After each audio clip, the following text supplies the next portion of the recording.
Hi, everybody. My name is Jared McCormick. I'm the acting director and the director of graduate studies at the Kevorkian Center for Near Eastern Studies here at NYU. Delighted to welcome you for this event, the Aesthetics of Digital Dissent. This is something that is planned in conjunction between the 2-year-long series, which we have, Digital Forays and Global Uprising. Just to say a brief word about those digital forays is a series across the whole year that is thinking about digital scholarship, not just digital humanities, but what does it mean to ask questions in an ever-changing, widening world. That series is bringing in a lot of practitioners and people that are adjacent to the academy.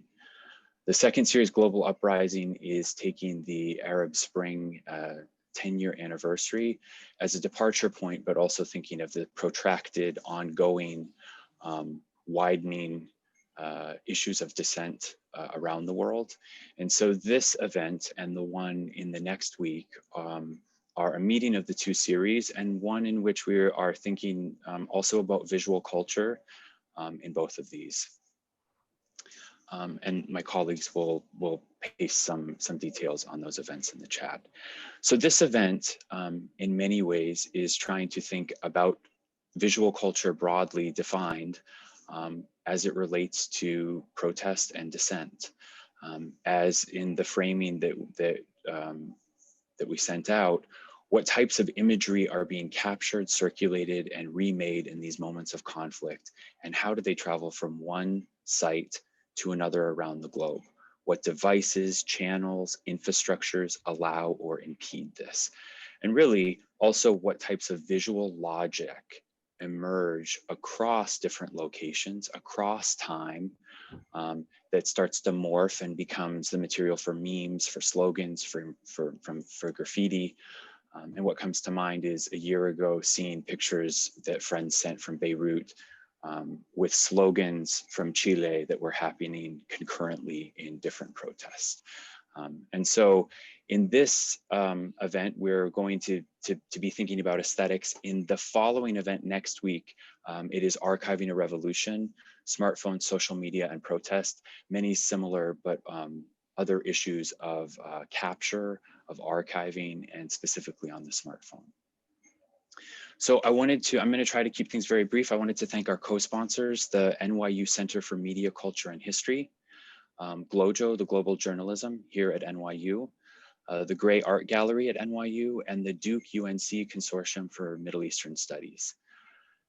So to say one word about the format, we have 30 minutes where we have 3 participants who will each offer an entry point that will get us started and set a set of concerns under which in the next 30 minutes, adding our discussant, we'll listen to them open up and see what directions things go. The final 30 minutes are for Q&A, and I just want to encourage everyone that you can post comments, hurrahs, book references, any questions in the chat as it's going. You don't have to wait for the formal Q&A to begin. So the speakers will be speaking in this order. And if you wanted extended bios, you can find them on the event page on the Kevorkian's website. Amal Khalaf is a curator, an artist, and she is currently the director of programs at Qubit, London. An Xiao Mina is an affiliate researcher at the Berkman Klein Center for Internet and Society and a 2016 Knight Visiting Fellow at the Nieman Foundation for Journalism. And I just have to say, finding out about her and a lecture starting where she's talking about sharing cat photos online as civic engagement and culture really got me. Rebecca Stein, our third participant, is an associate professor of cultural anthropology at Duke. And just a quick shout out, she has a book coming out from Stanford next year, Screenshots, State Violence on Camera in Israel and Palestine. And finally, with the task of kind of bringing all these threads together is Nick Mirzoff here at NYU, a visual activist, professor, very well known for his work in visual culture. So with that, I will stop and turn it over to Amma. Thank you so much. Thanks, Jared. Thanks to Jared and James and everyone at NYU for this invitation. I'm really excited to be on a panel with such distinguished and impressive other panelists. So I'm kind of intimidated. As Jared says, I am an artist and a curator, and today I'm really going to speak from the perspective of being an artist and a person from Bahrain who is undergoing so much grief and living like all of us in the doom cycle and PTSD for those of us who identify as being Arab right now. I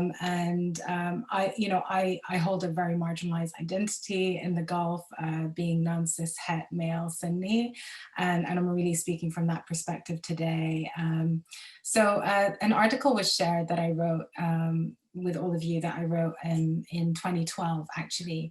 And I think that's why I was invited, because at the time I was really thinking about this site of protest. It was the site of uprisings in Bahrain in 2011, which was a Pearl Roundabout. And it was destroyed after being a site of occupation very violently. Protesters were dispersed and the monument itself was destroyed. And I was writing this text as a sort of way to process and mourn this monument. But also in it, I was like, and I was reading it just the other day, just to remember what I was thinking about then. And I was like talking about how this one monument went from a national symbol and then became a martyr for the revolution, and was circulated through online videos, through performances and actions by protesters, but also rewritten as an enemy of the state by pro-government trolls and also just pro-government people acting online. And reading it now, I just realize how unsophisticated that regime of counter-protest was. And I wanted to talk a little bit about how much that has changed. I mean, the Gulf right now, any activities of dissent on social media are silenced in really extremely violent ways. And this is spreading out across the region. I'm really personally affected. I know lots of people that went to jail for their actions on social media, and it really created a whole energy of fear. This is like, we're talking about regimes that have invested billions and billions of dollars in PR firms based in the UK and elsewhere, spyware, NSO, etc., spying online, and like this huge system and structure of bots that exists. So every time you're saying something or posting something, it gets immediately eaten up and rewritten. And I wanted to mention the bots, and I'd like to point to the work of Mark Owen Jones, who's done a lot of amazing work on Arabic language disinformation, and the pro-Saudi bots and their relationship to promoting and amplifying the work of alt-right and conspiracy theory all over the world and all over the Twitterverse, actually. So yeah, I mean, I guess I started to really think about cybercrime and the regimes of the image. And I'm part of a collective called GCC. So we're a collective of 8 people, and we make work that really looks at and gleans from the digital image universe of the Gulf, from the regime of the the powers that be, and the very slick PR images that are produced, as well as the very earthy, clandestine counterculture that existed way before social media networks, through Bluetooth networks, where the public sphere really existed in the Gulf for a long time. So this really was a space to express yourself, post videos of yourself dancing in your room, and it's been a site of inspiration for many of us in the collective, and artists like Sophia Maria, for example, has written and produced a lot of work with that. In 2017, our collective was invited to show at the Whitney Biennial in New York. So I kind of wanted to start with that. I'm just going to bring up, I don't know if you can see my screen right now. Yes. Yeah. But so in 2017, we were invited to show at the Whitney. So this is just like after the last election that you all had in the US, and just after the Muslim ban was announced in January of 2017. And at the time, we were really looking into this regime of how the cybercrime laws were being enacted. There were departments set up all over the region, and like a lot of really draconian laws, like one wrong move and you go to jail, and they're really vague. So but we heard a rumor. We were researching about these like these different departments, and we heard a rumor that there existed a cybercrime department that shared its office with an anti-witchcraft, anti-sorcery department somewhere in a sleepy emirate. And maybe this was a rumor. We couldn't find images of it. I think we saw it for a minute and then it disappeared. And we were like searching online, and because of the Muslim ban, there was like a glut of images in the digital universe of the Arab social media of talismans, like images of talismans against Trump. I think we're very much directly related to the Muslim ban. And so we started to really think about like these state-run, state-sanctioned departments that were fighting invisible forces, the invisible forces, and started to really think about these digital images and as talismans. And so in a lot of our work, we actually use digital images and turn them into formal objects. I just wanted to show this one. This was a version. We wanted to make a talisman for our friends in the States, and this talisman, which was related to this video. So this was a viral video that was circulating at the time that came out of the Emirates, it was just everywhere. And it was of an anti-sorcery squad that found this melon with a talisman on it. And it was like a blow by blow bomb detonation. So we used this same image and turned it into a billboard of sorts that sat on the Whitney balcony for 6 months or so. But I guess I just wanted to really think about resistance and these invisible forces of resistance, and thinking about status quo and image. And this is a really famous image that was also circulating around 2017. And I was thinking about sorcery, power, and imagination, and thinking about who's holding and who's shaping the imagination, who imagined this like horrendous. I'm sorry to interrupt you. So we just see that first image. Oh, the really? first one on the composite of the sand. No. Okay, so let me share again. Share again and hit desktop so that it shares everything. So yeah, now we see the power orb. I don't know if everyone. So this was this disgusting melon that I don't know how the Whitney let us keep it on the balcony for 6 months, but they did. This is the image I was talking about. So in May 2017 of the same year, Trump goes to Saudi. Here he is with King Salman of Saudi and Sisi. And this is like a really widely circulated image that turned into a meme. I mean, it's really hard not to make a meme of this image.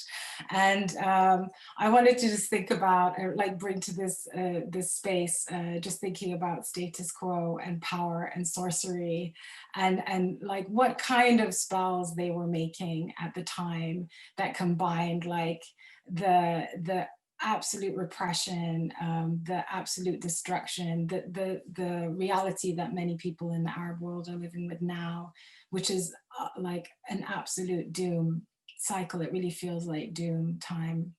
Yeah, I just wanted to think about with all of you as an artist and people that are thinking about and circulating images, just to think about how we counter this power. And for me at this moment, like I am absolutely exhausted. I'm grieving. There's just so much going on, and I wanted to bring into the space the words of Adrienne Marie Brown, who wrote many things, but amongst them pleasure activism, and the way that she talks about resistance and emancipation, using your own pleasure and tapping into your own sources of joy as a way to sustain yourself through the long run that we're on, towards getting out of our towards a more liberatory future.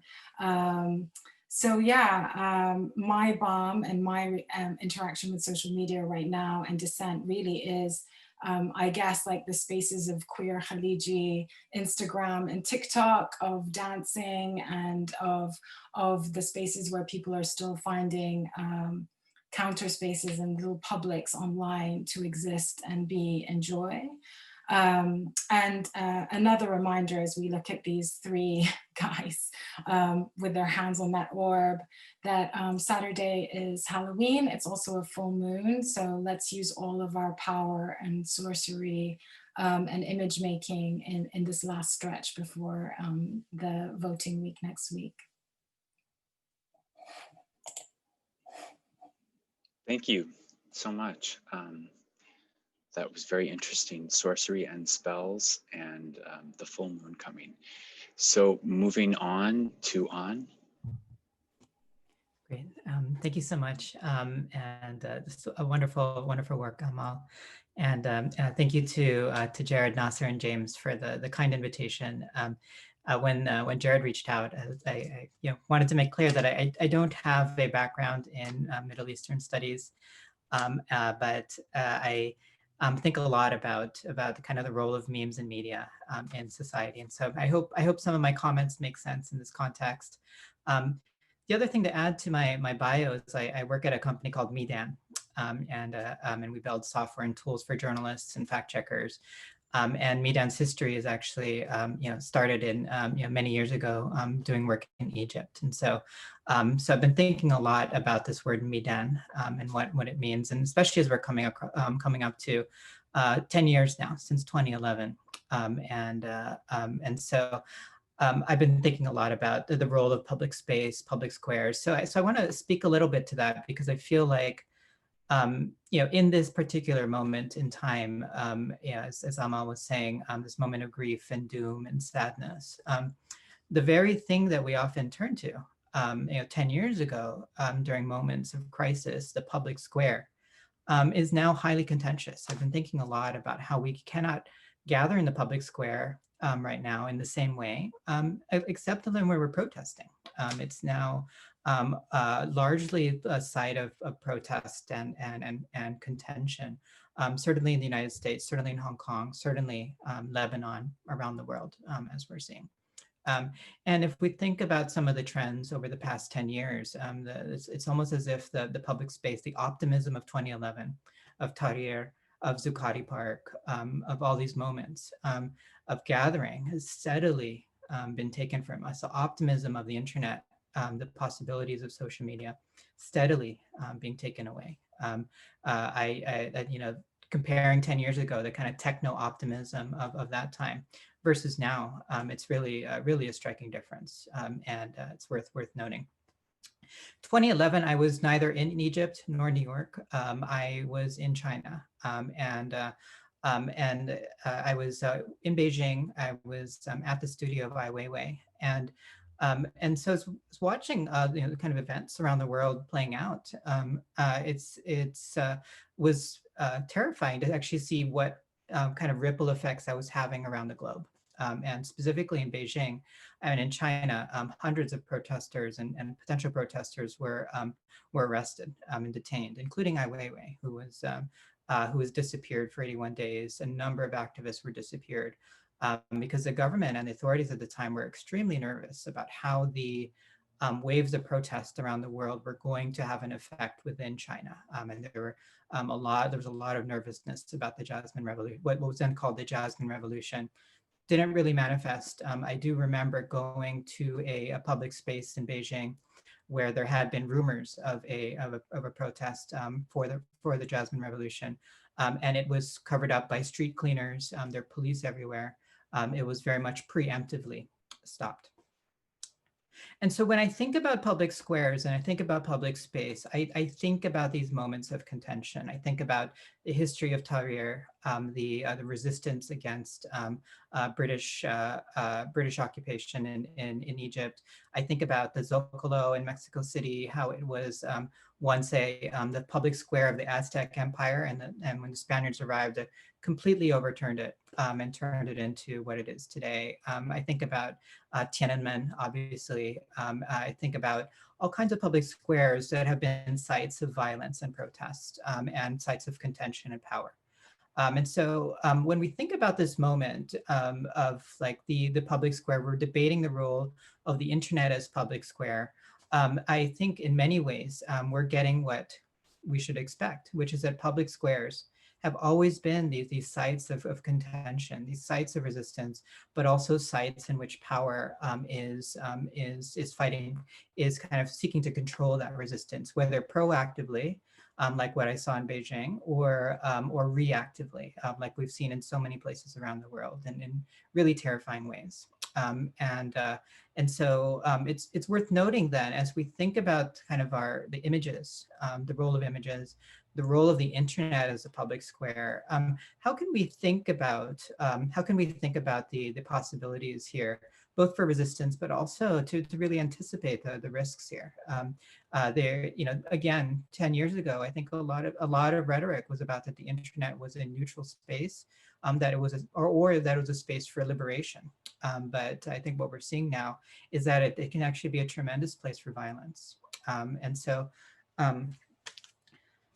kind of continuing with the kind of themes, some of the themes of my book, Memes to Movements, I'm going to paste in a link here to a New York Times article, and really that was just written fairly recently about some of the protests in Lebanon and how much they resemble protests in Hong Kong, how much those in turn represent protests in the United States. And as Amal was saying, the possibilities here of shared tactics it feels new, it feels different.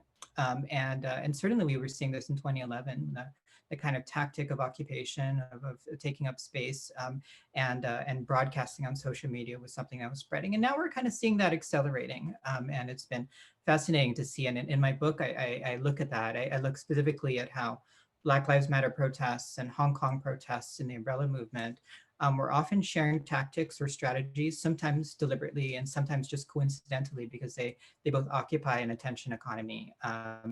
So it's been fascinating to see how that continues. But one thing that I feel the article is also kind of touching on is that the other thing that's spreading globally is the use of police tactics, the use of ways to control the public space, and not just to do that through overt police action, but then, as we're seeing, there's another New York Times article about the number of protesters in the United States who have been arrested, detained, now facing charges for their actions in just the past few months. And certainly we've seen this in the Arab world. Certainly we're seeing this in Hong Kong, that the very action of being in a public space, of having your name and face documented, puts you at severe risk of counteraction. So no matter how powerful you think your memes are, how powerful your protest signs are, ultimately, the state still has control over our bodies and our legal presence. The public space is in many ways, just as it's served in the past, a place where the state can enact control even as people are enacting resistance. And so one of the metaphors that I think about with the internet is, and I think that has been, really one of the guiding features of the internet is the forum, right? And this is kind of Roman construct as kind of half marketplace, half public space, half place for for legal proceedings, and we use that today, including in academic conferences, as this idea for very esteemed public discourse, academic discourse, and debate. But the image of the forum that I want to kind of leave you with, and which is a very visual one, is the head and hands of Cicero nailed to the podium of the forum. that this has always been a place for, these forums have always been a place for violence and the use of imagery to enact violence, and especially against people who might be challenging the state. And so as we're looking now at deep fakes that are being used to create non-consensual pornography, so we're looking at the use of abusive memes, we're looking at the use of doxing and violence online. None of this should be a surprise. It in fact is how public spaces have operated for so long. So the opportunities for resistance need to take into account the specific threat models that we should expect in public spaces, but now see in digital spaces.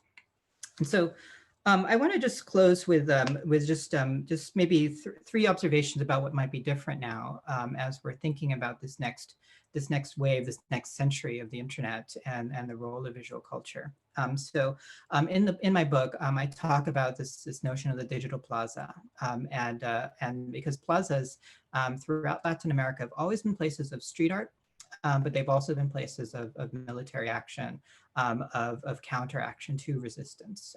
So it's always been that moment of contention, this moment of push and pull that we should expect, both the kind of moments of levity, but also moments of tremendous fear and violence.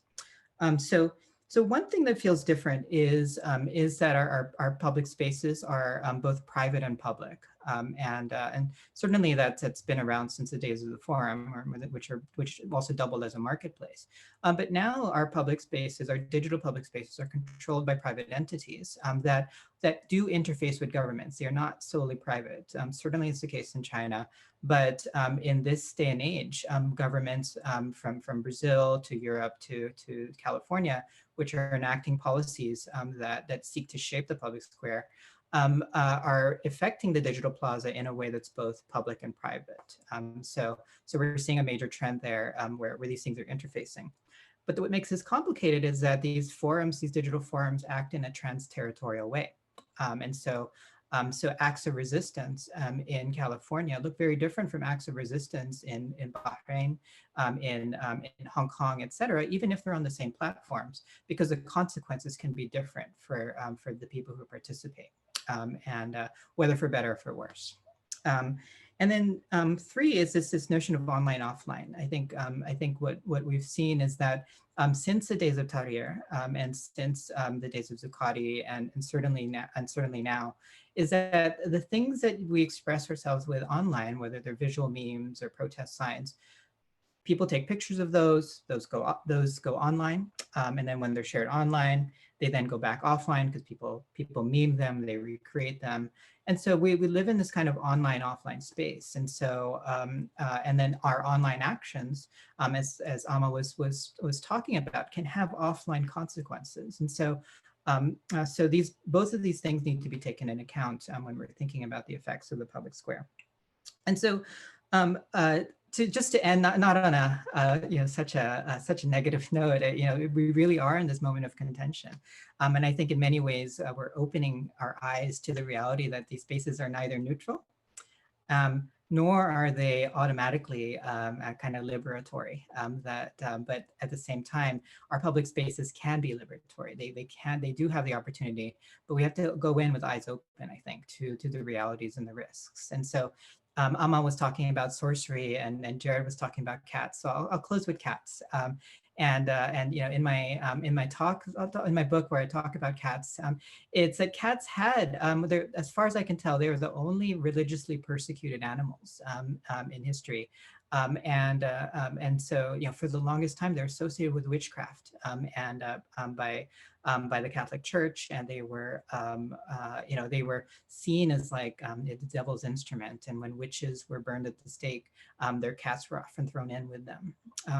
And yet today we see a transformation. We see the possibilities of change in values, a change in public spaces. So I also hope that in this moment of doom, in this moment of darkness, that we also see that there is the possibility of change, the possibility of joy, the possibility of hope.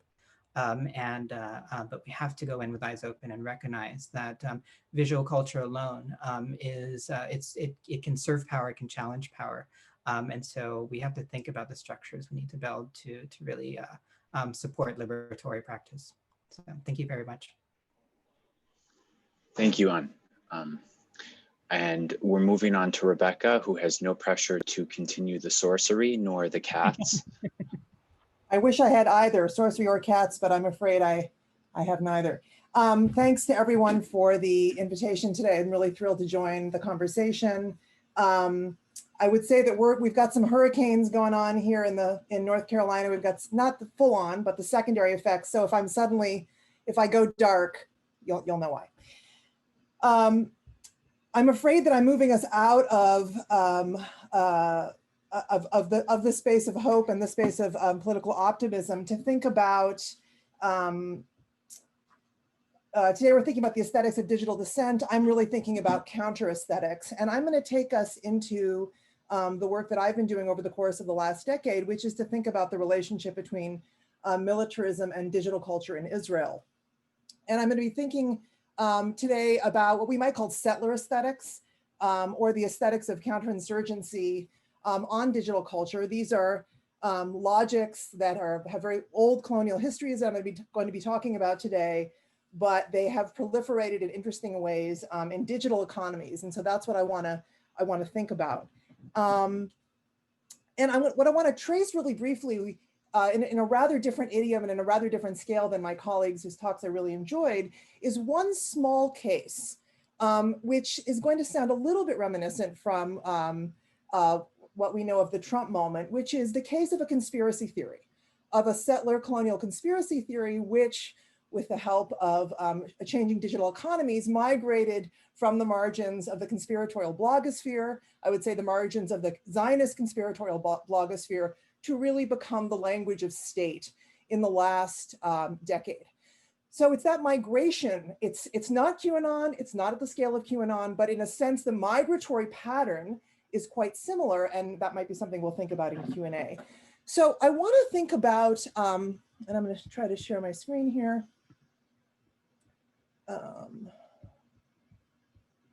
Let's see. Have I successfully shared anything? Yes. Okay. I'm going to go to the presenter view. So I want to think about, okay, great. So what I want to think about is this claim. Now, you may recognize this image here. This is the image of Mohammed al-Dura from the early days of the Second Palestinian Intifada. This is a very famous case of a killing on camera. This killing of al-Dura, the son, was captured by French television in 2000. And what would emerge in the aftermath of the al-Dura shooting, and I think everyone, this is a very famous image, and I presume most folks watching are familiar with it, was a conspiracy theory that lived on the margins of, I want to say, the Zionist blogosphere about the staging of this episode, okay? And the claim was, again, it was a claim you had to dig to find back then, that this scene had been manufactured for the camera, that al-Dura was not really dead. In fact, he was alive. Despite the body in the morgue, al-Dura was alive, and that this had all been manufactured for the camera. In 2000, this image was shot by French television. And one of the things that interests me, and again, I'm just hinting at this case here today, is what happens, right, when images of Israeli state violence begin to proliferate in the next 2 decades. And what happens is a growing, as we know, archive of images of state violence become available on social media, and therein is a problem. And it's a problem that right-wing Israeli publics need to solve. And this conspiracy theory is one way of solving that problem. It's effectively one way of disappearing this growing archive of state violence from public spaces through the charge of fraudulence. So I'm just going to briefly today, and I'm going to be really brief, track the migration of this theory from the margins into the center. Again, a very different scale than QAnon, but I think a little bit similar in terms of the logic and the movement, to become basically the language of state. What I'll say is, again, so this charge is mounted. Let's go back. This is an event that happens in 2000, a time when cameras are not prolific in the Palestinian West Bank. We do not see, they're by and large concentrated in the hands of international and Palestinian Israeli photojournalists. As these cameras begin to proliferate, we see this conspiratorial theory also proliferate, right? So there's a sense that there's a mounting threat, and that there's something, there's a mounting threat of all these cameras. And we see a growth in this conspiratorial narrative. Again, I'm operating in shorthand here. Here are some frames from the original image. Between 2000 and 2013, this conspiracy theory would grow and spread. El-Dura would remain a very serious matter for the Israeli state that viewed it as a case of libel against the Jewish state on a scale that they said was unprecedented. The El-Dura case would be taken up by a state commission of inquiry, which would in 2013 effectively embrace the charge of staging. So this charge is very specific. This charge that I'm talking about is extremely specific. It's a charge that Palestinians are staging their injuries for cameras, right? And it's a charge that works to solve a problem, especially as the charge grows and spreads over the course of the first 2 decades of the 21st century alongside the spread of these cameras, right? Suddenly, by 2013, obviously cameras and mobile digital technologies have proliferated in the occupied Palestinian territories. The charge is now growing. By 2013, it has become embraced by the state as a way to solve the problem, or such was the fantasy, of all these viral scenes of state violence, often shot in the very midst of the event. So this charge would consolidate under a header. This is one that it's familiar to you if you spend any time on Israeli or Zionist social media, and it comes under the name of Pallywood. This is Palestine plus Hollywood. It's the Palestinian industry in staging death and injury for the camera. When we think about aesthetics, I've said that part of what I'm thinking about here are settler aesthetics. This is a very crass visual theater.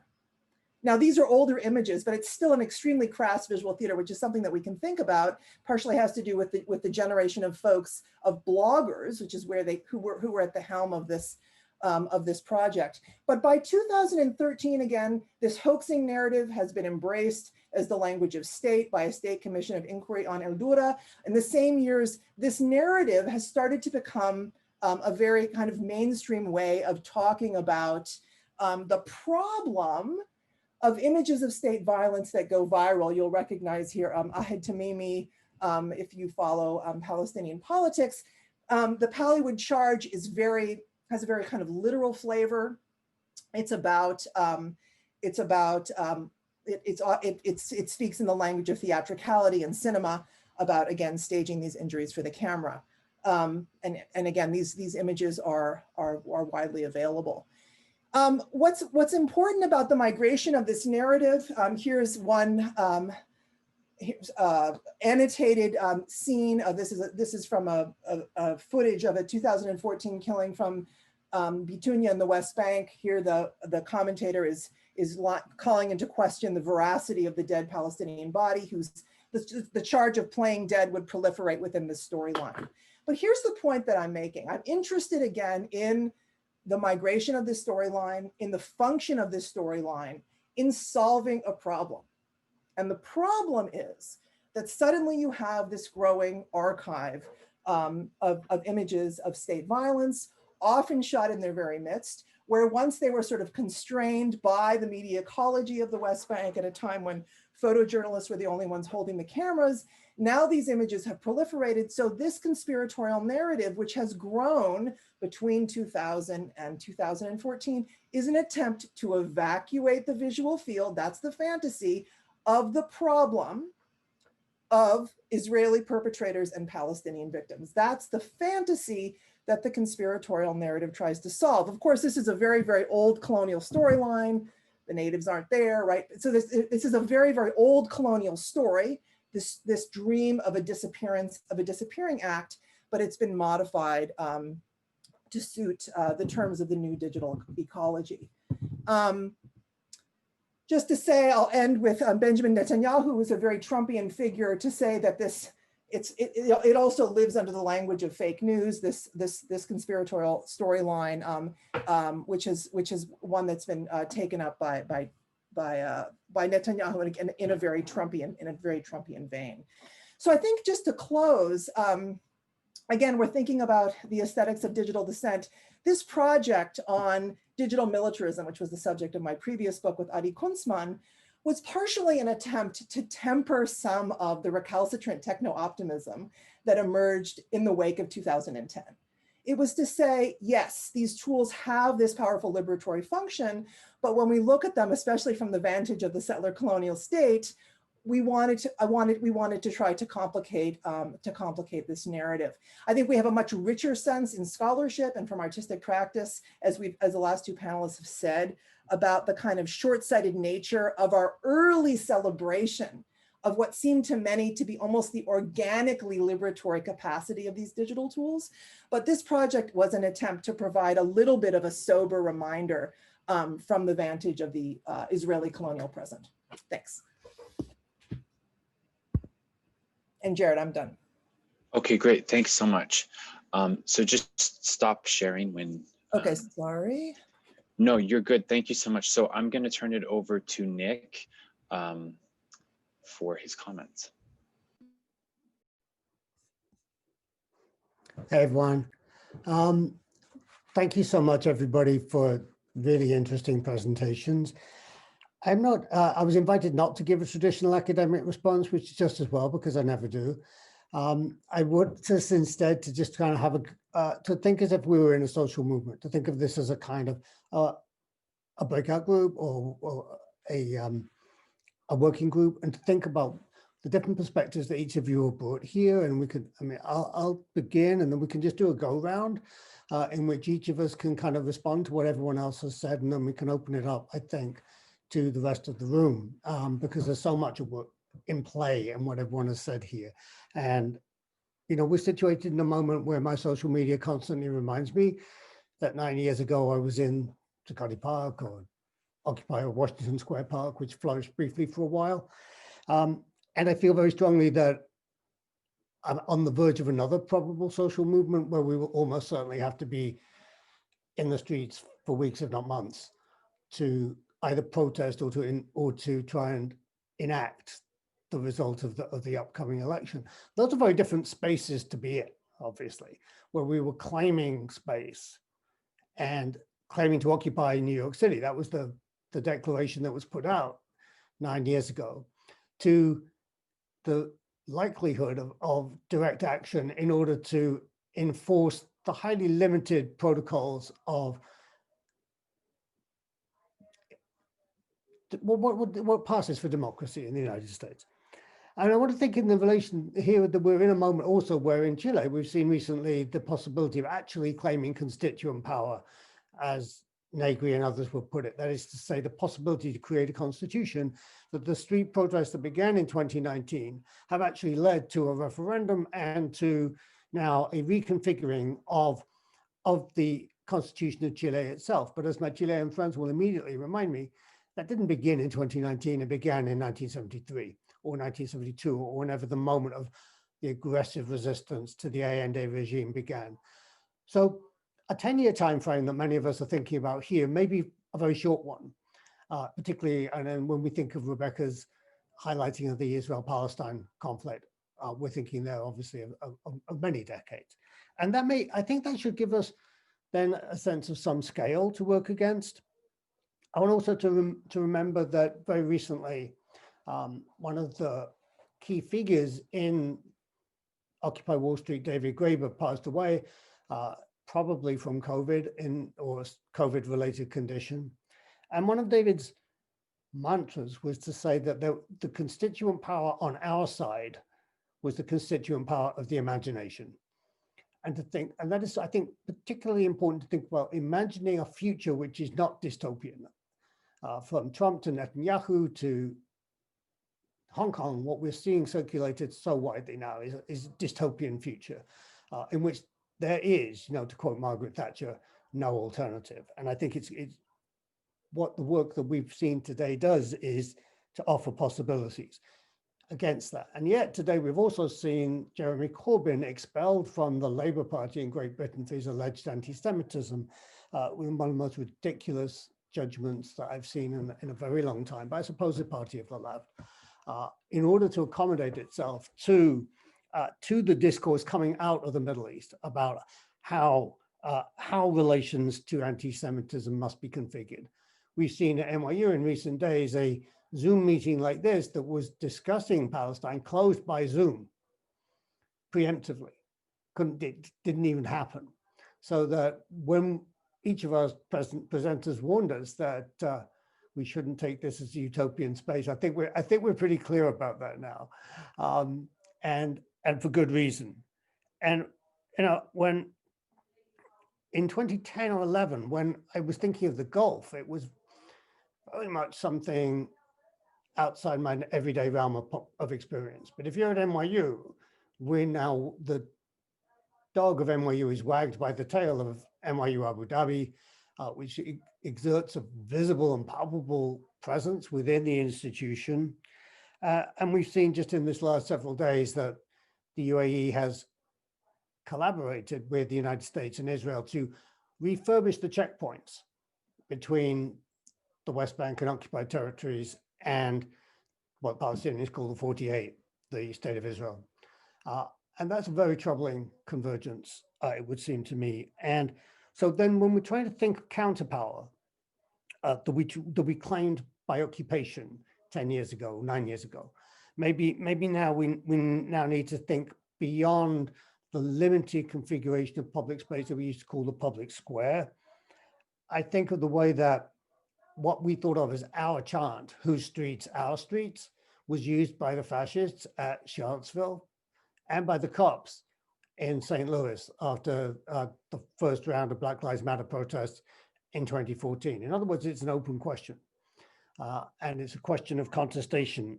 And I think here, when we were talking a lot about the public square and the forum, we often used to use in the 2011 moment the analysis of Jacques Rancière, who talked a lot about this idea that the Roman Senate were approached by the people, and when the people spoke, the Senate literally could not understand them. They thought they were just making noises and were unable to establish any kind of communication with them. But what Rancière himself pointed out, and we didn't read his text closely enough, was that he was actually talking about a 19th century configuration of the ancient. That wasn't actually what happened in the ancient world. And in fact, in the ancient world, what the general populace did was go on general strike quite often, and with quite a reasonable degree of success, actually. And that was a tactic that was mooted a lot in 2011 and didn't succeed. I mean, it might be one that we have to revisit, I think, in the upcoming contestation of constituent power that is to come. And again, I was thinking about the ways which social movements in 2011 were much preoccupied with conspiracy from within, that we often wondered, rightly and legitimately, actually, as it turned out, about the presence of police within social movements, about the way that they would often press social movements to be as violent or as contestatory as possible. And it became, after a while, fairly easy to identify these people. In New York, somebody would turn up who'd say they'd been involved in Occupy in the West, like Phoenix or somewhere like that, where there hadn't been much of an Occupy movement, and they'd be like, let's set things on fire. And you would think, okay, we know who you are. Now, this is, of course, coming from government, and it's the global strategy. Trump, Netanyahu, Johnson, setting things on fire is now power's tactic too. And it is one that I think, we are responding to. I see them, and in Rebecca's presentation, what I thought was really interesting was that what they seem to be doing, I'll be interested in your thoughts on this, is the way that forensic architecture was able to take social media and to create out of that an understanding of what's actually happening in Palestine and to replay it.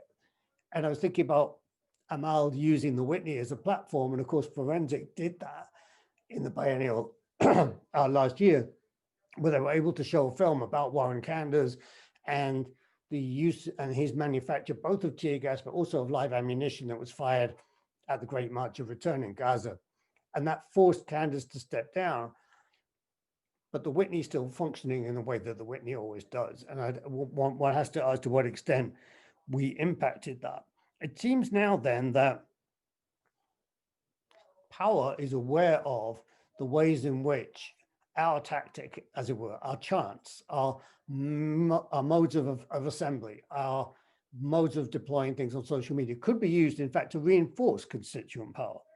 And we've seen this very recently in the sphere of visual culture, where the German art magazine, the leading German art magazine called Texture Kunst, has on its front cover anti-Semitism. And what this is supposed to mean is they're against boycott, but they're also against post and decolonial theory, that all of those are now considered illegitimate by precursive and prefigurative anti-Semitism.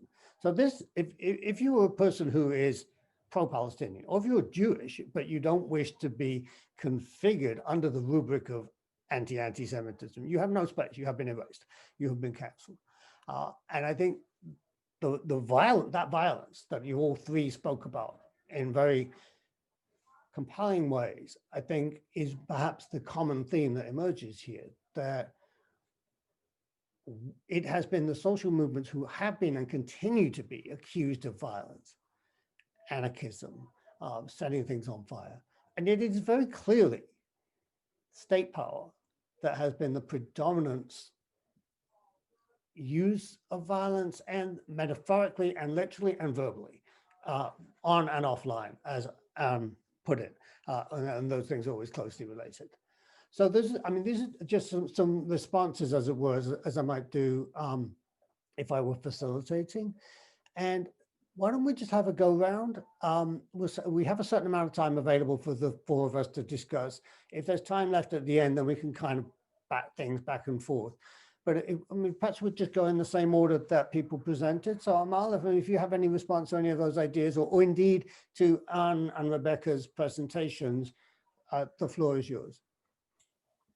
Thank you. There's just so much to say, and I was just thinking as a through line, actually bringing back the reality. And thank you for bringing up the question of the Whitney and the role of the museums and these sites of where the image gets exalted in a different way potentially than it does online, but like how much clearer the structures of museums, for example, are embedded in and wedded to these hierarchies of power and violence, as we can see with the case of the Whitney. And I would say in the case of every single museum in the Gulf, for example, just how wedded they are to that. And I think that's absolutely part of those image regimes that at one point, maybe 10 years ago, that was seen as maybe a place to enter into or disrupt, but now seems a bit redundant, let's say. But thank you both, Anne and Rebecca, for bringing also the away from keyboard life into the question of dissent. And I think it was something, I think being away from not living in the Gulf for many reasons, and feeling like a lot of fear, I suppose, of what you're saying in with your body away from keyboard and online, it just somehow has equalized for me as an equal level of fear in a way. It's almost like the reality of the streets or the square. I mean, in the case of Bahrain, it was completely erased. So I really appreciated you bringing in the energy of the idea of the square and our relationship to the street in that. I also was like thinking about this idea of rewriting stories and how we start to reckon with and start to hold and reclaim. I suppose for me, it's now not maybe a reclamation of the streets, but a reclamation of these huge archives of state violence that you were starting to talk about, Rebecca. Well, you're talking about in all of your research, but I really related to that. Like I do feel like in Bahrain, for example, that the social contract is one of a settler colonialist social contract between Bahraini citizens and the government. And I really related to that idea that there are now so many archives, and we're seeing it so strongly, like how the same images are being repurposed, rewritten, like having whole worlds built around them, probably bigger than those initial gestures that put them out there. And I'm really thinking about how we think about the archive, how we hold it, how we own it, and what it means to do that in a world of deep fake at this moment.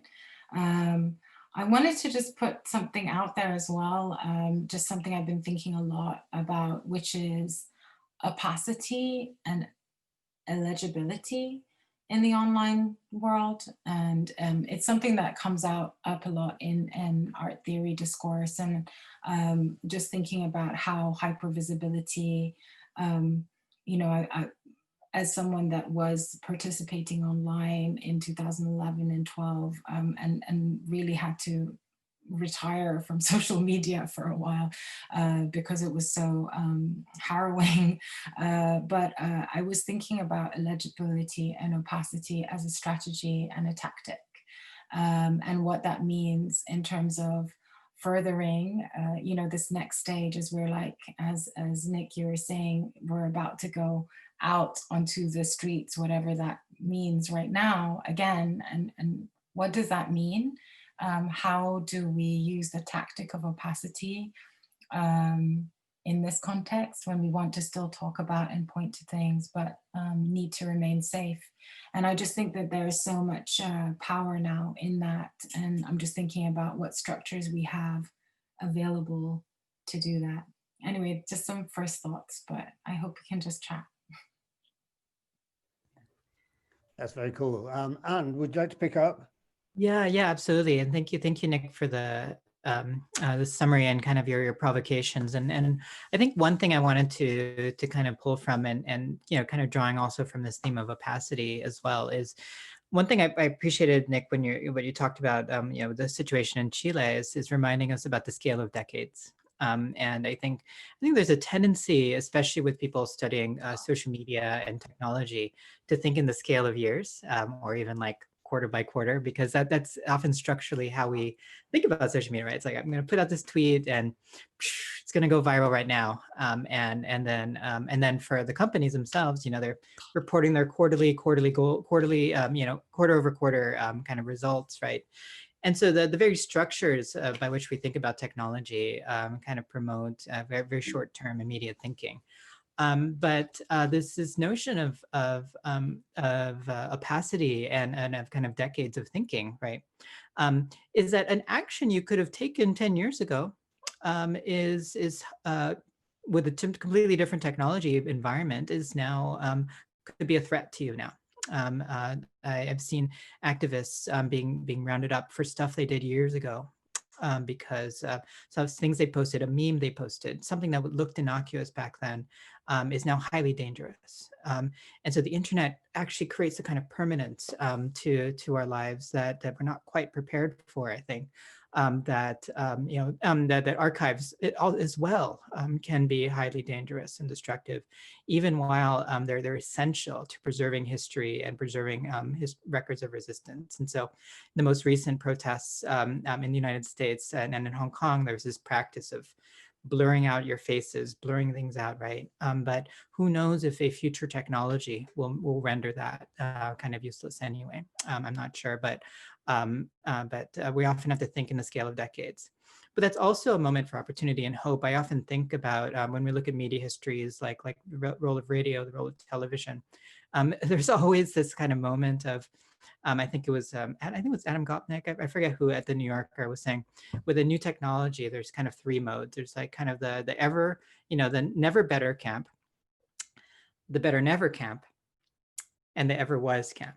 Meaning like, oh, this is the worst thing possible, or oh no, it's the best thing possible. No, it's actually the same. And my kind of addition to that is like, are there tipping points though? Are there changes, right? Like every technology changes a dynamic that makes it a little bit different from before. But it's so interesting to look at histories of all these like previous media where you have the camp saying, oh yeah, radio is going to spread democracy and it's going to liberate us. And then you had the other camp like Goebbels using it for very terrifying ends and using radio in ways that were extremely not democratic. But that's the history of media, these moments of contention, whose streets, exactly like what you're saying, Nick, it's an active question. The past few weeks, I've seen incredible Black Lives Matter protests out on the streets, and I've also seen anti-mask protests. I've also seen Trump caravans. We're in this moment in the United States and around the world.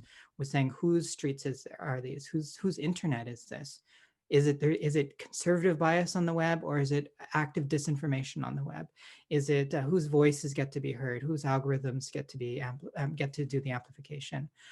So if we're thinking in the scale of decades, I feel like we're just getting started. And I hope, speaking to Rebecca's point, that as we challenge techno-optimism, I feel like the context now is a lot of techno-pessimism. But what does it look like to kind of have an approach that actually takes into account the possibilities of technology while recognizing that these spaces are incredibly dangerous too? So yeah, just some general thoughts. I have tons to say, but I'm not going to say it. I'm going to pass the mic to Rebecca. Go ahead. Thanks, and this was incredibly rich. I want to thank the everyone for joining in and the incredibly rich presentations. I want to just say something really quickly because there are questions and I want to make sure to get the voices of those listening. But just to say, to echo, I think Anne's last point, that I think it's really, my apologies for that. It's really, I think it's Lisa Gittleman who reminds us about, all media was once new, that there's, I think part of the early moment of some of this techno-optimism was tethered to the fantasy of radical newness. And of course, I think these longer histories are really, really crucial on points of insertion. And for me, it's there's really little new in my case. It's a very, very old recitation of a colonial storyline, which has simply taking advantage of the new digital infrastructure. And I think that that's a really important thing to always remind ourselves. I wonder if we can, I just want to pivot to the, is it possible to pivot to the audience, Jared? I don't know procedurally what, there's some questions. Sure. Yeah, so I mean, I would just encourage, so Nick, feel free to add in questions if you have. For the audience, anyone that has a question, you can write that out in chat. You can also raise your hand and we can unmute you. But it's open for people to also pose in the larger conversation, yes. I wondered if Samer could ask that question a little and elaborate, the one that's there, just.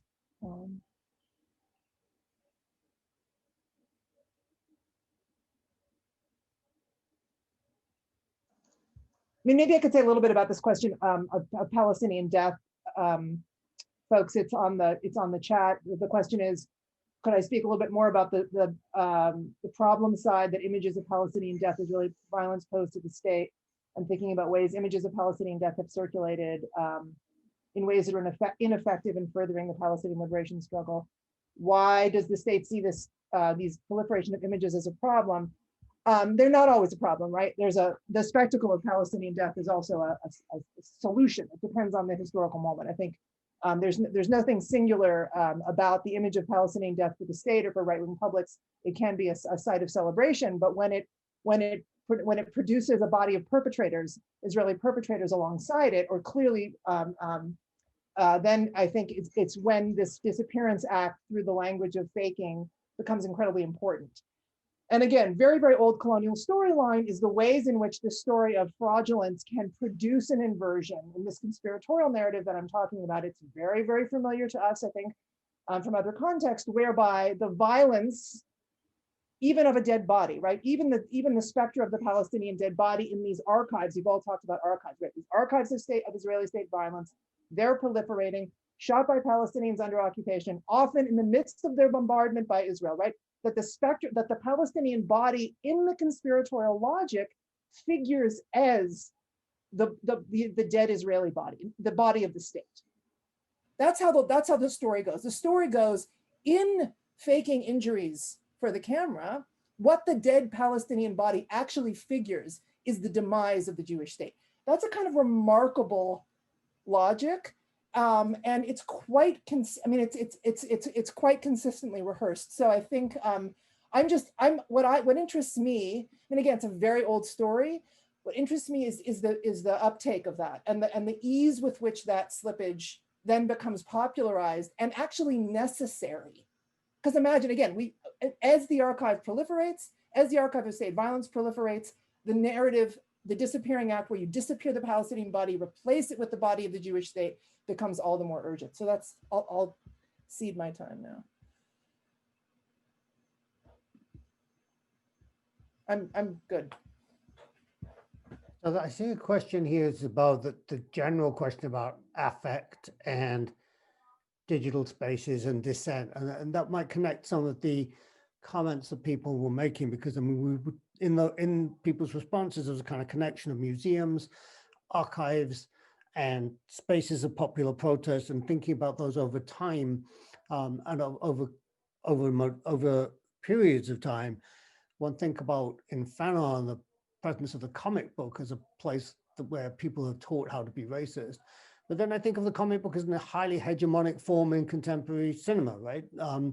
That has moved back very, very visibly into popular gaze. And so I wondered if people might have a response to this question. This is from Reem Judy about, do we feel that Twitter and other online platforms act as necessary spaces of collective grief during moments of dissent, particularly among diasporic communities?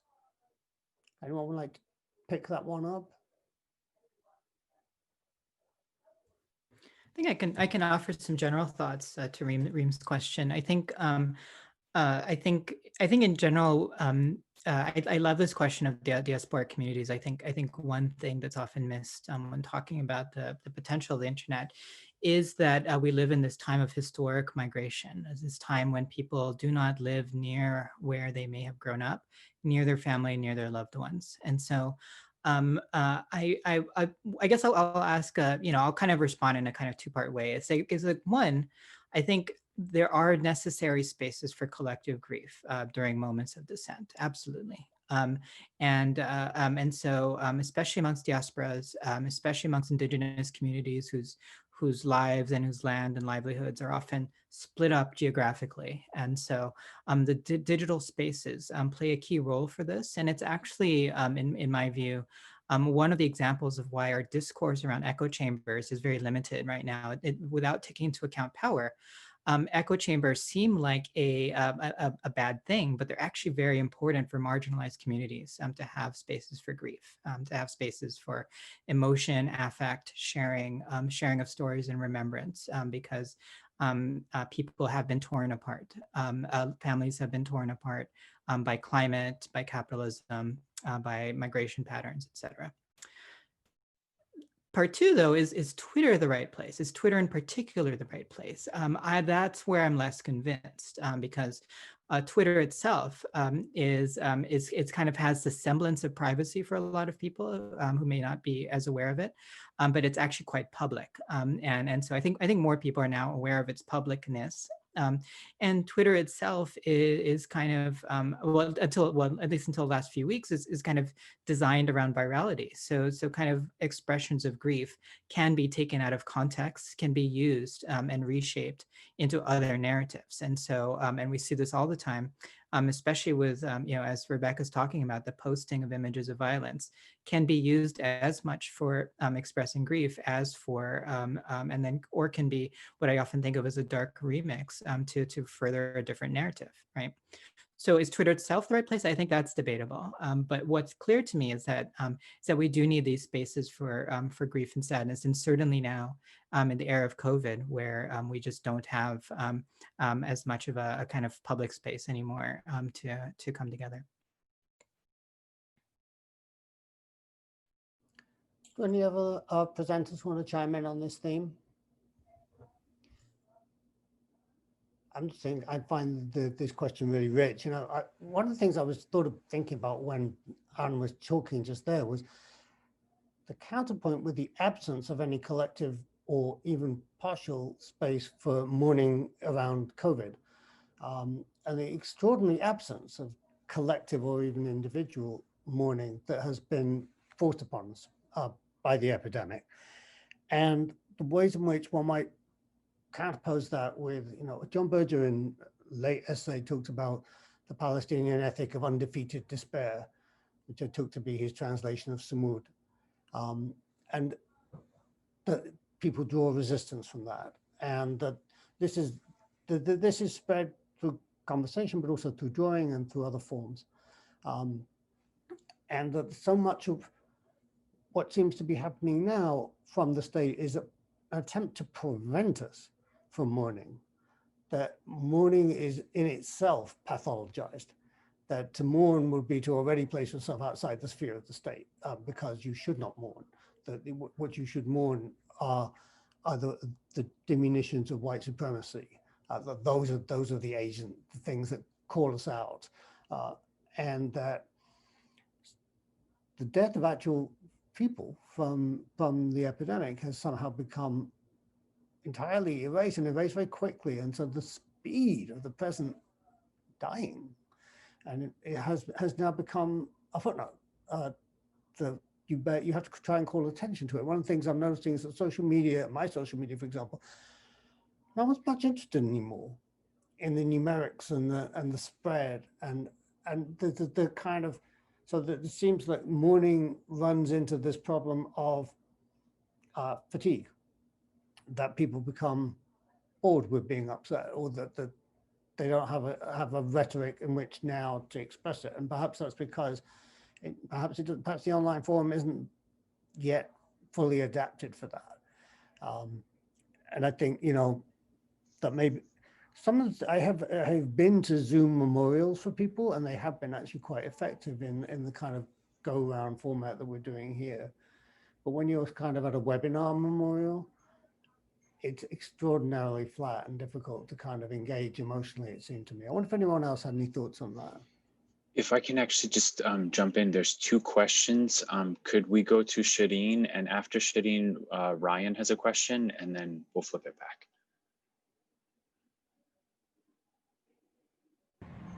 Thank you so much, Professor Mirzoff. I'm really interested in the theater of dissent within the museum, within the world of the art world. And for example, PS1 just has a show at the moment about prison art and art that is about prisons. Shortly after the protests against MoMA, related to links to the prison complex. And we saw the same thing with forensic architecture and the Whitney, right? We're seeing protests, the theater of protests in the Whitney, and a piece that is about protest and that reveals. And so it's kind of feeding on each other almost. So I'm really curious to see how you believe cultural institutions are sort of feeding on that aesthetics of dissent, how it's empowering them further. And is there a space for liberation? Because we're always idealists, so we're looking for a space of liberation, right? Let's hope so.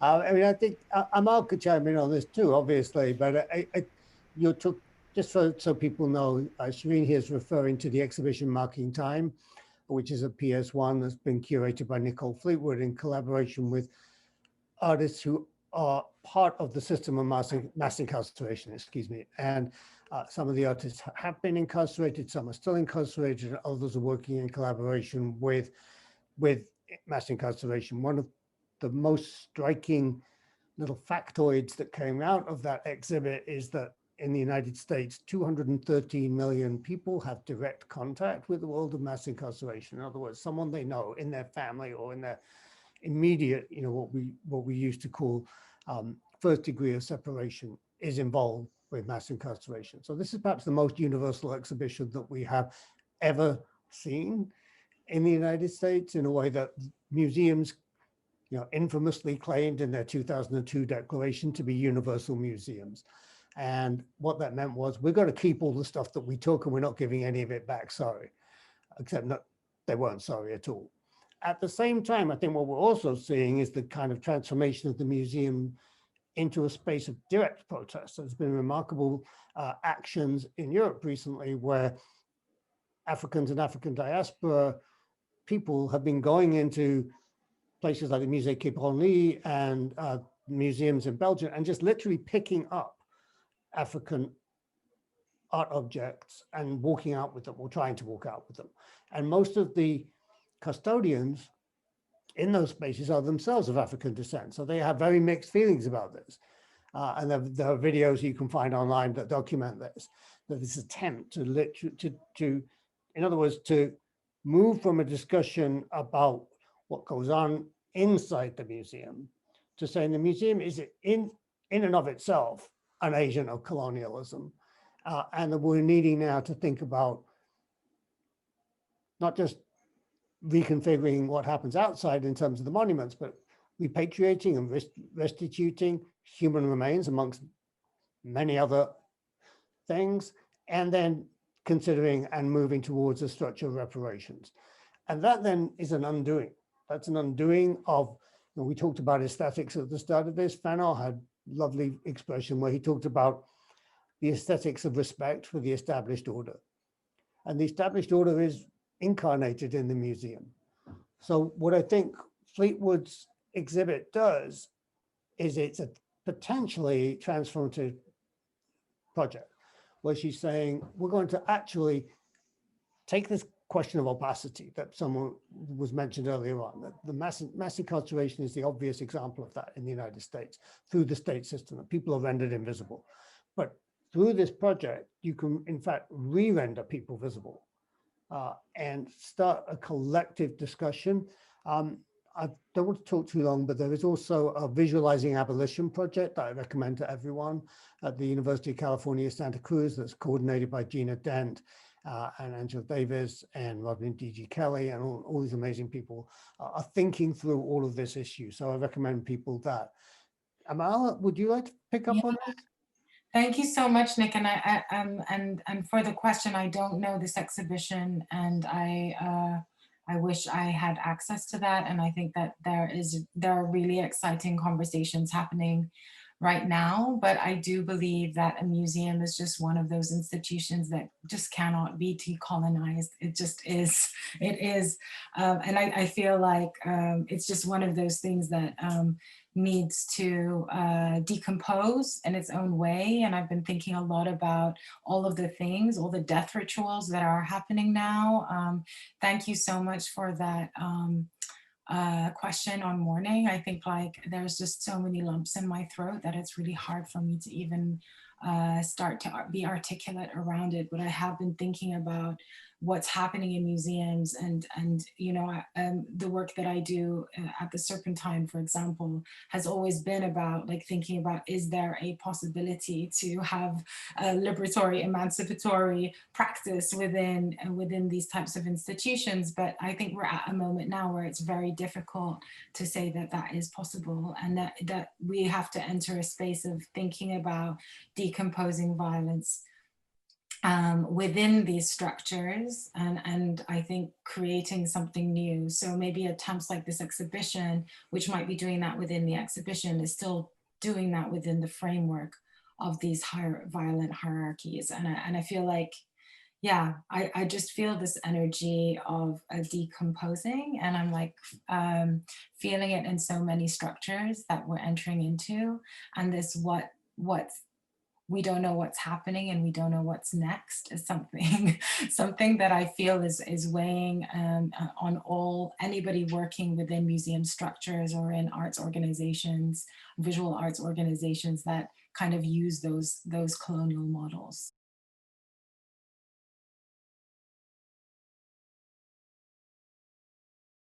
That's a great question.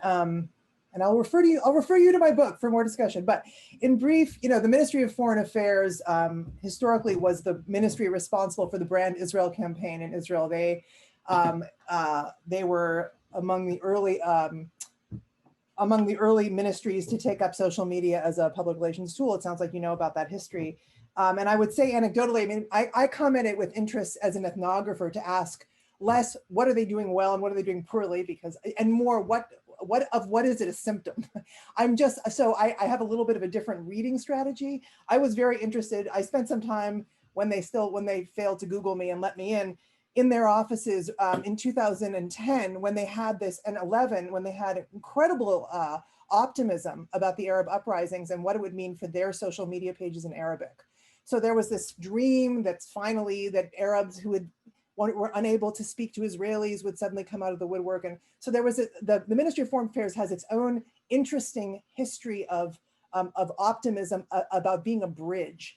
But you know, the instrumentalization of Jews of Arab descent, again, as you say, has a very, very long history, as has now, you know, I think I would say that there's a long history there. I mean, one thing I would say, just to tie this question back to the previous one about museums, and particularly about forensic architecture, is I think we should, and I think part of what ethnographic methods yields in the study of, for example, state ministries as they take up social media are all the trials and tribulations and failures that these bodies have encountered as they've attempted to come up to speed in the digital age. And this includes the Ministry of Foreign Affairs. I link this to forensic architecture because I think that, so we tend to, I think, overestimate the sort of digital capacity of the Israeli state.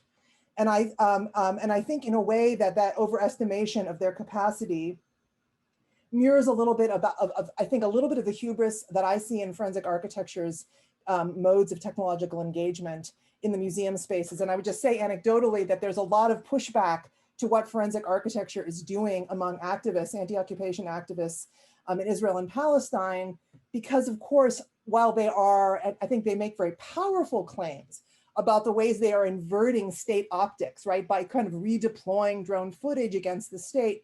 Nonetheless, their toolbox, I need hardly tell folks here, is only possible within an institution that is as well funded as they are. There's a lot of anxiety and I think unease with the museum tactics, with what happens when Palestine goes into the museum space, right? What happens when forensic architecture makes certain claims on a particular modality of radical anti-occupation visuality, which then becomes a kind of metric by which other kinds of counter-visuality are measured. So that's, and I guess I'm saying that, well, yeah, I'll leave it there.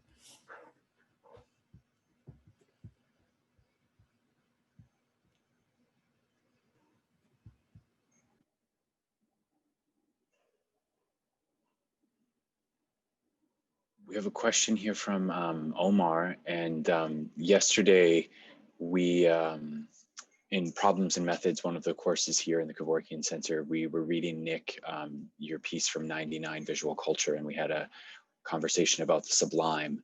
But in the chat, Omar mentions the transient ephemerality of digital medium creates a space for this dehistorical possibility. So if any of the participants wanted to chime in on that, or I think Rebecca was speaking to Michael's point of forensic.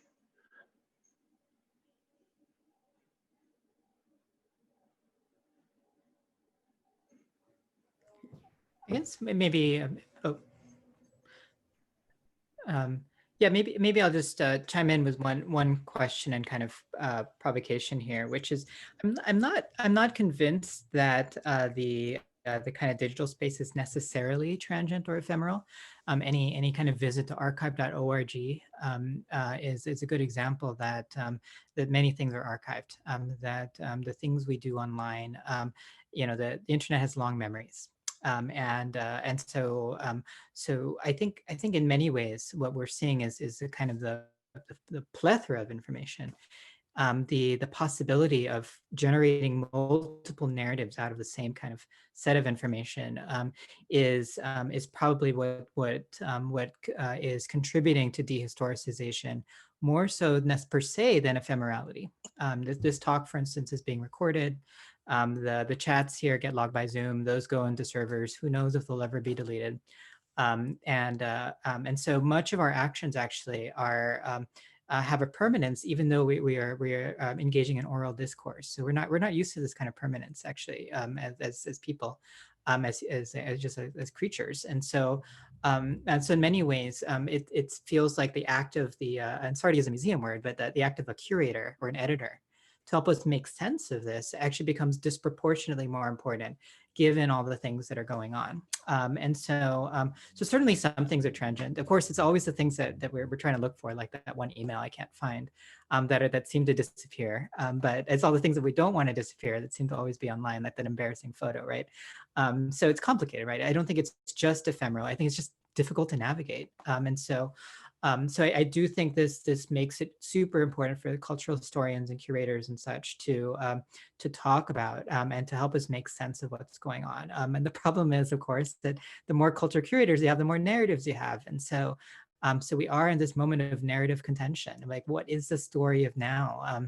The first draft of history, it used to be like the kind of job of journalists, a small number of journalists.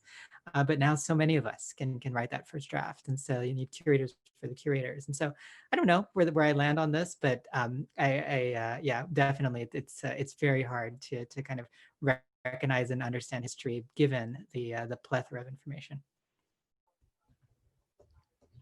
I might say, to follow up on that I think one of the things that's very interesting about the present moment is it's the war on monuments that has spread from decolonial regimes or institutions from the 1950s and 60s through Africa and now to the Americas is precisely, I think, a war against permanence, isn't it? It's a war against the idea that we will always remember the conquest of Algeria. There will always be a monument to Cecil John Rhodes in South Africa, and he will always be at the apex of that continent and in connection to British domination of Africa. And it seems then we're in a moment at which demonumentalizing, if that's a term, is in relation to what someone like Aimé Césaire, and he's thinking about colonization, talked about the necessity for undehumanizing. If colonialism has dehumanized us, then we need to think about rhetorics of and practices of undehumanizing. And I think I'm interested in this conversation about forensic in relation to that, and that. Hello, Zoom.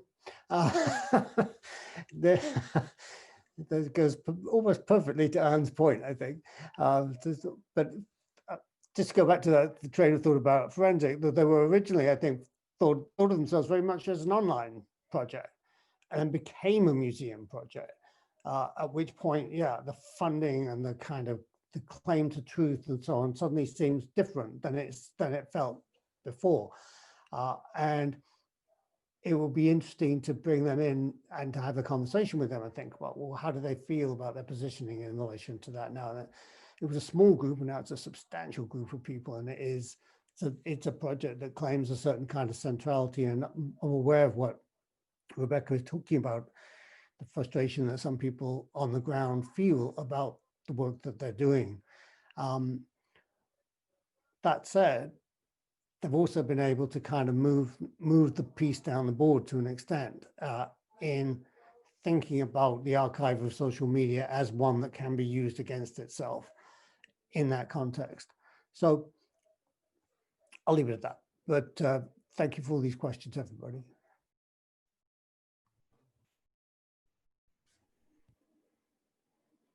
So we have hit 2, and I don't want to end the event. I know, Rebecca, there is a question from Eden in the chat. Amal, on if there are other kind of threads that you want to bring in.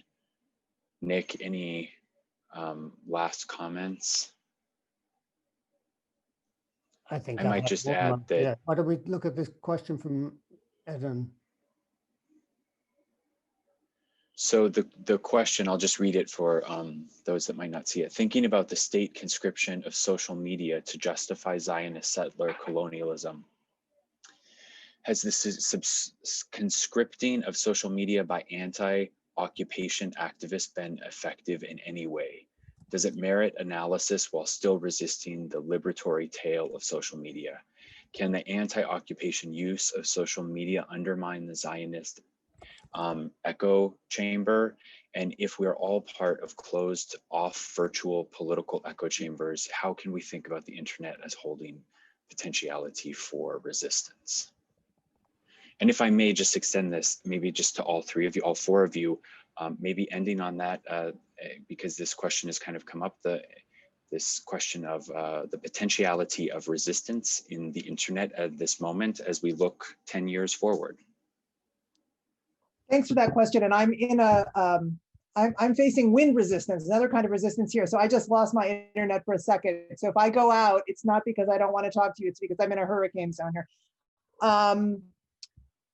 In brief, of course, yes. I mean, I think it's been enormously powerful. And I had a little proviso in my talk, which sort of said, my talk is not to suggest that there's not this vibrant countersphere, anti-occupation countersphere. But I think that what the impulse of what I'm trying to propose is that we've given it, that the attention that we've given it as scholars, and this is really about scholarship. It's really less about, I mean, I consider myself an activist scholar, but this is about scholarship, that it's time to give the right, I mean, we've been here, but certainly for anthropologists, we need to give the conspiratorial colonial social media usage its due as well. I think there was a long time in which our practice of, let's say, a decolonizing scholarship on Israel-Palestine studies didn't have room for a kind of radical investigation of the state, of settler practice. And I think that's, so I'm not trying to propose that it's not there. I'm trying to open up the question of, you know, what if we took settler aesthetics seriously, right? What if we took, what if we, as a dismantling practice, right? As a decolonizing practice, we have to also give attention to the Israeli state. We have to also give attention to conspiratorial publics in the US. So yes, certainly these have been very powerful.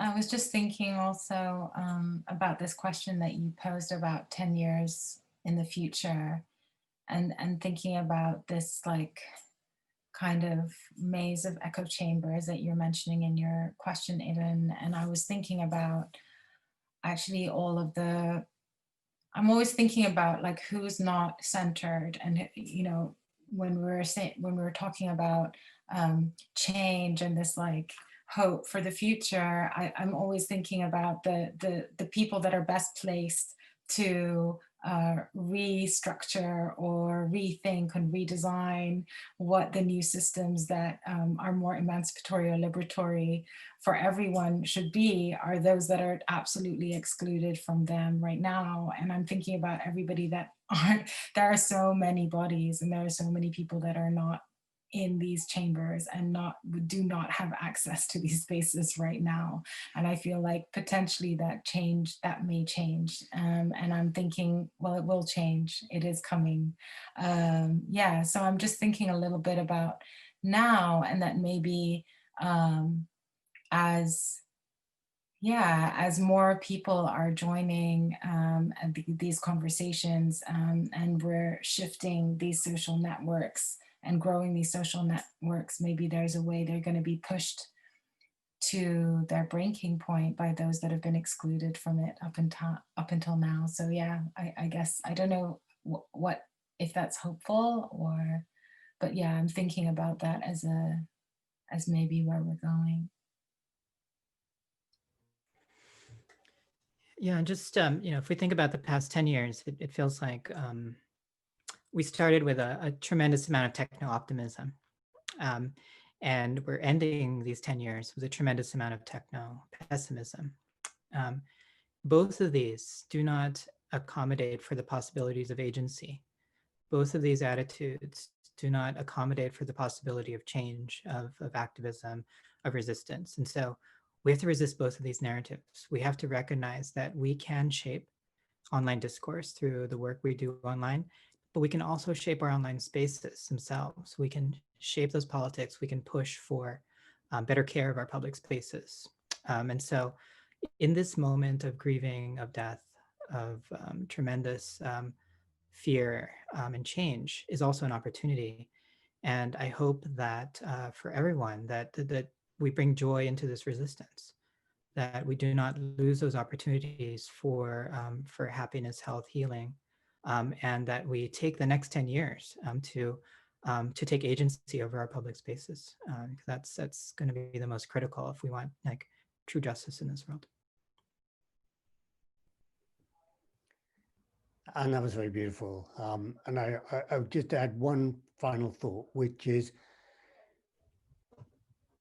I'm sitting on occupied land. I teach on occupied land. We've been here for 500 years. So there is a long temporality to unfold. And each future that we think about in the thinking of someone like Catherine McKittrick is always already a plantation future. In other words, has been anticipated by the project of settler colonialism. So rather than thinking about what specifically can we do in the next time frame, what I think our work of constituent imagination needs to be about is imagining futures that are not plantation futures, and thinking about what it would take in the small spaces in which we can work, whether it's a university or whether it's an art gallery or the political collectives within which we individually work, to imagine futures that are not predicated by plantation logics, by racial hierarchy, by the power of occupation. We may not, within the space of that time, be able to undo 500 years of plantation logics, but we can begin to imagine and to enact collectively in the circles in which we move some possibility towards that future if we bear in mind all the cautions that have been laid out here today and learn from the intensity of this time, in which we seem to live a century every week. That may be a way in which the sheer capacity of the present, which seems to reveal and contain so many temporal moments in each fragment of experience, so that each time a monument comes down, it reveals a history that has hitherto been not spoken about, or each time a collective performance, as someone was saying in the chat, when the Chilean women went into the street and said, yes, you are a rapist. That has really changed, I think, certain dynamics. I think Me Too, for all its problematics and for all the ways in which it has done obscure and transformed in some ways, has also brought light in some very dark corners, not least of universities and academic departments, which where it has too long been taken for granted that there were certain ways in which some bodies could be abused as a matter of course and will. That's not a small thing for that to have changed. I don't know if it's my place, but I do want to thank the Kivo for bringing us together today, because I think this has been a really interesting conversation. Well, thank you, Nick. Thank you, everyone there. If I may just combine two threads, I think where Nick ended with this power, but also this the future of like communal imagination. It makes me think of what Amal was saying, that it seems like sorcery. This seems like spells. It's so hard in itself to imagine, yet it also is perhaps what we have to keep in mind, especially with the election ahead. So this is the end of the formal event. The recording, we're going to stop. I wanted to thank all of the panelists and everybody else